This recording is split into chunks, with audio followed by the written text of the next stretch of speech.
ये ठीक है कि व्यापार, दुकान, ग्राहक, सेल्समैन, दुकान, मालिक और प्रोडक्ट, इन सब का नाम लेने पर एक रूखी फीकी सी अनुभूति मन में आती है।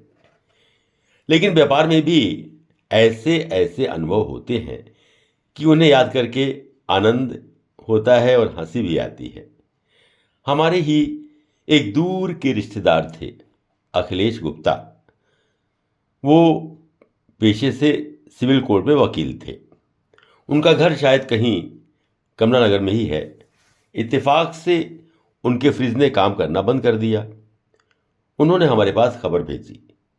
हमने अपना मैकेनिक भेजा तो पता लगा कि उसकी गैस डिस्चार्ज हो गई है। उन्होंने हमारे पास फ्रिज को भेज दिया और हमने उसकी चार्जिंग वगैरह करके वापस उनके पास भेज दिया। अब कुछ ही समय के बाद उन्होंने कंज्यूमर कोर्ट में हमारे खिलाफ दावा दायर कर दिया कि हमने उनके अच्छे खासे फ्रिज को और ख़राब कर दिया और उन्होंने हमसे 10,000 रुपये हर्जाने की मांग की। हमारे पास सम्मन आया। बात सचमुच परेशान होने की थी, क्योंकि हमने तो अपना काम बखूबी किया था। खैर, हमने अपने मैकेनिक को भेजा कि भाई जाओ चेक करो समस्या क्या है। मैकेनिक ने जाकर लाइन चेक की तो पता लगा कि जिस सर्किट से उनके फ्रिज को प्लग के द्वारा करंट मिलना था वो सर्किट ही खराब था और इस वजह से फ्रिज तक करंट ही नहीं पहुंच रहा था। तो जाहिर है कि फ्रिज कैसे काम करता। जब हमने उनको ये बताया तो सिवाय नज़रें झुकाने के और क्या कह सकते थे। हमने कहा कि भाई आप हमारे रिश्तेदार हैं तो कम से कम हमें पहले बताते तो। आप कोर्ट में वकालत करते हैं तो बजाय हमसे बात करने के आपने सीधे सीधे हमको सम्मन भेज दिया। खैर, ये केस तो सॉल्व हो गया आसानी से। लेकिन एक और घटना हुई। अभी 2.5-3 वर्ष पहले हमारे यहाँ एक फिजिकली हैंडीकैप्ड लड़की काम करती थी। अब उसके हैंडीकैप्ड होने से हम सबकी और स्टाफ की भी उससे सहानुभूति थी। लेकिन पता नहीं उसके अंदर क्या कॉम्प्लेक्स था कि ज़रा सी बात पर वो हर एक रोज़ झगड़ा कर बैठती थी। जब ये स्थिति ज़्यादा बढ़ गई तो हमने उससे कहा कि तुम काम छोड़ दो। बस हमारे इतना कहते ही की देर थी कि वो तो शोर मचाने लगी और गाली गलौज पर उतर आई। हमने उसे लाख शांत करने की कोशिश की, लेकिन उस पर तो पता नहीं कौन सा भूत सवार था।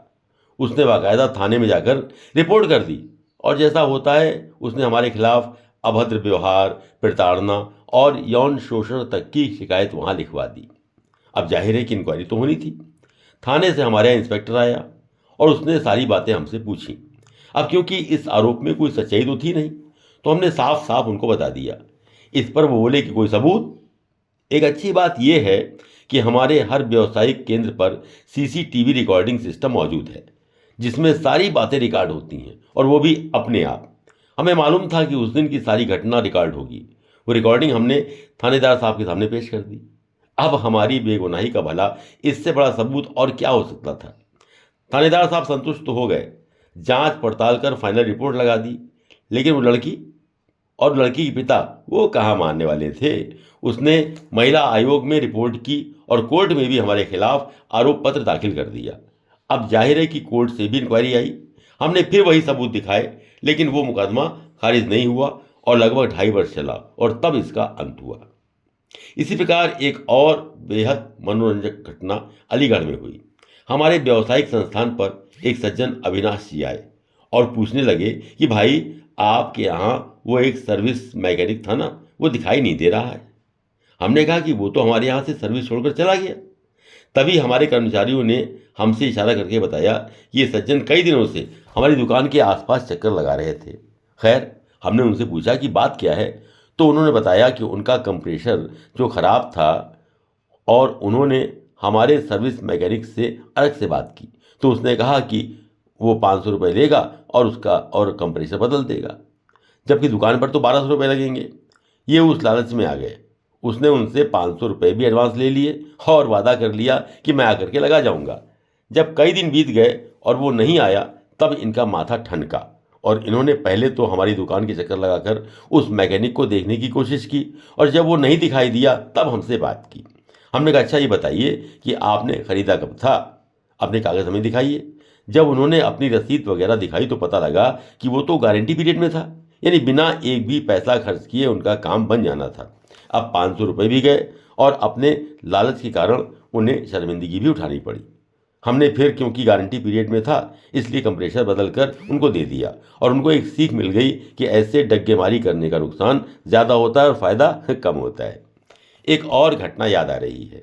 भारत व्यवसाय लिमिटेड पर, जिसे आदित्य चलाते हैं, एक रेफ्रिजरेटर मरम्मत के लिए आया और उसकी कैबिनेट और प्लास्टिक बॉडी थोड़ी डैमेज थी। कंप्रेसर भी खराब था। हमने कंप्रेसर बदला और बॉडी ठीक करने में लगभग 4 महीने लग गए। इससे वो ग्राहक परेशान हो गया और जब वो आया तो उसने देखा और समझा और फिर बोला, अच्छा ठीक है, लदवा दीजिए रिक्शा में। हमने रिक्शे में लदवाया। इधर हम बिल और चालान काट रहे थे और उधर जाने कब वो रिक्शा लेकर चला गया।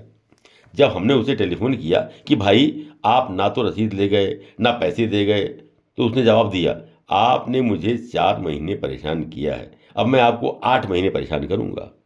उन्होंने बाकायदा कंज्यूमर कोर्ट में केस दाखिल कर दिया और वहां हम पर यह आरोप लगाया कि हमने उनके फ्रिज को ठीक नहीं किया और फ्रिज भी वापस नहीं किया। बात तो सचमुच परेशानी की थी, क्योंकि हमने तो अपना काम ठीक से किया था, पूरी सर्विस दी थी। आदित्य ने कहा और बहुत नरमी से कहा, ठीक है, हम मानते हैं कि हमसे थोड़ी देर हो गई है, लेकिन आप आकर हमसे बात तो करिए। खैर, वो सज्जन आए और बोले कि मैं कंज्यूमर कोर्ट में केस कर चुका हूं और आपको नाको चने चबवा दूंगा। आदित्य ने कहा कि फ्रिज तो आप ले गए, तो वो तो आपके घर मिल जाएगा। उन्होंने जवाब दिया, क्या मैं इतना पागल हूं कि फ्रिज ले जाकर अपने घर पर रखूं? अरे वो जहां रखा है वहां तक आपके फरिश्ते भी नहीं पहुंच सकते। इतना कहकर वो तो चले गए।